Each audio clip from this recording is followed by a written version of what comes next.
Konnichiwa collectors, this is Chris of FlyingAceCMX. Our goal here at FlyingAceCMX is to find and review merchandise from throughout the geekdom, whether it's from comic books, sci-fi, fantasy, gaming, or anything else from within the multiverse, to find out whether or not it's worthy of adorning your shelves. And if you've kept up count, this is the 4th video in my Wonder Woman review series. Here is the DC Multiverse Wonder Woman. This is from the DC Multiverse series of figures, although this is from the official Wonder Woman release, so different from the previous Wonder Woman figures that I've reviewed so far. And you can see this is, it's got the brand new DC logo on it, beautiful picture of Gal Gadot as Wonder Woman, and to catch your eye, it has parts for the Collect and Connect series of Ares, who, of course, probably the worst kept secret of the movie. On this side, you see the same picture of Wonder Woman. Here's what it says about Wonder Woman. Warrior princess, trained on the secret Amazon island, because nobody can pronounce Themyscira. She travels to man's world to defeat the evil Ares and put an end to war. Okay, and on the side here, you see all the different figures in this set. You have Wonder Woman, of course, Steve Trevor, which I really hope the actual figure looks better than this, because it looks kind of like Chris Pine was in an accident, or is slowly becoming Owen Wilson. But anyway, then you have Princess Diana, of course, and Queen Hippolyta. And yes, it is pronounced Hippolyta. I can't stress that enough. Queen Hippolyta. And of course, you gather all 4 of them together and you can create Ares. Which, this is probably the least amount of figures I've ever seen in a Collect and Connect thing. But hey, I'm not complaining. That saves money. But anyway, I can't wait to collect all of these. Anyway, plain thing right here. Back to the original Princess Badass here. With all respect to Carrie Fisher. Now that that's out of the way, let's get her out of the box and see what she has to offer, as well as compare her to her predecessor in the Batman v Superman series. Okay, now that she's out of the box, let's take a better look at her. First thing is she's wearing this very heavy, huge fur cape, as they call it. Hooded cape, as a matter of fact. It's pretty much, well, you can actually take it off if you wanted to, but it deters from the actual figure. So you're just gonna have to keep that on there. But her head is somewhat articulated. Despite having this hood on. But if you take a look at her, this is a magnificent sculpt of her face. If I can get it to focus. Jeez, I need a new camera. Or a different camera. That's as good as we're gonna get. But I think this is the most accurate sculpt we've had of Gal Gadot's face so far. And I'm absolutely loving this. If we take another look at the side of the box, because I just love the side of the box, that is a very accurate portrayal. So, yeah, I think I have a new movie crush. But anyway, I love the sculpt of her face. The details are very nice. I think it's a lot more accurate than the last figure that I reviewed. Not that I didn't like the figure. If you saw it, my review of it. But I think they did an even better job on this figure. Going back to the articulation, her arms go 360, same as the other one.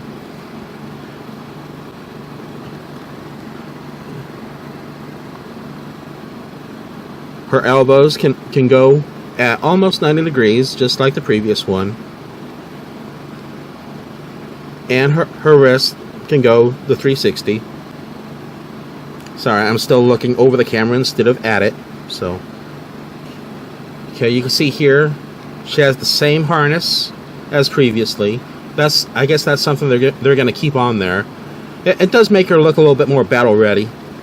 And she actually has here the lasso of truth again. It actually feels more like a rope rather than plastic. It's very soft rubber or plastic. You know, just be careful with it. That's probably just my paranoia. And also here on the side, you can see that right here where the lasso is stuck on, it actually looks like you take it off. You can take it apart. Well, actually, you can take it off. So she can actually hold on to the lasso. You might want to be careful with it, but if you can get it in there just right, she can actually hold on to the lasso this time, which I think is a great feature. You can actually have an option this time instead of just having a lasso that just sits there and does nothing. So I love that part. Anyway, the paint apps on this one are still as good as last time. You know, slightly different sculpt, but you know, they did a fantastic job. That, you know, even though this is covered by a cloak, you know, they still went ahead and painted the back. They spared no detail. Her waist is still articulated. You can do a 360 if you want to, but I don't see why. But anyway, she can sit down. Again, invisible jet. You know, she can do the splits about as well as last time. Okay, her legs can do the 360 again. Again, why, I don't know. She can bend her knees at about 90 degrees. She can still bend her ankles about as well as last time. And of course, again, hell, you can make her do the rider kick if you want to. And she actually looks this one actually looks a little bit more convincing. But anyway, yeah, I'm absolutely loving this figure. You know, I do wish that maybe you could pop off these arms, take the coat off, pop on another set of arms, and take off the hood. But you know, this is what you get, and she's probably like this for a good part of the movie anyway. And it is very screen accurate from what I could tell from the trailer. I have not watched the movie yet. I have wanted to so badly. But, you know, I'm really enjoying how she looks and how well this figure, you know, is posable, and the detail of, you know, letting her actually handle the lasso. That is a huge bonus for me. So, for any Wonder Woman fan, actually. So, and before I forget, because I almost did last time, she does come with, you know, since this is a DC Multiverse figure, you do collect all the figures to get, well, not only get the whole set, but also to collect parts for something else. And she actually does come with the right foot or right leg and left arm of Ares, which I'm actually really looking forward to putting this figure together. She also does come with one other accessory, and that is the Godkiller sword. This is very nicely detailed. You know, the blade itself is silver. There are a few little imperfections on here, but you know, that doesn't deter from how really nice this sword looks. And they used a gold plastic for the hilt, which looks very screen accurate, you know, to me anyway. Again, I haven't seen the movie. I've just seen the trailer or trailers, but it looks very nice. And just like the last figure, you can actually slip it right in here in her harness, and she's good to go.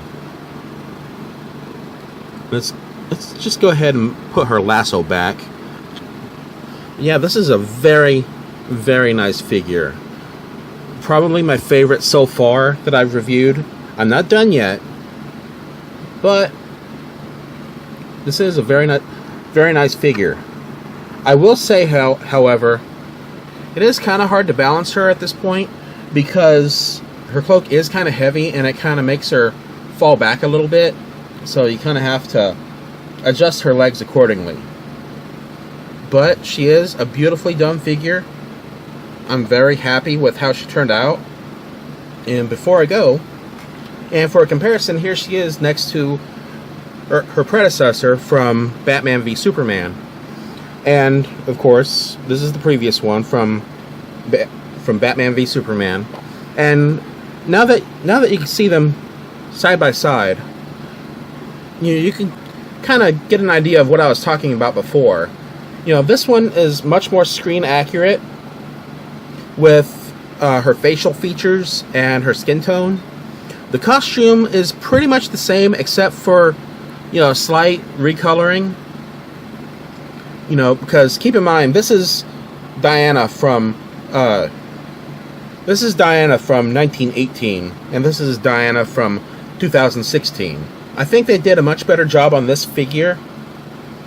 They pretty much have the same details and the same articulation.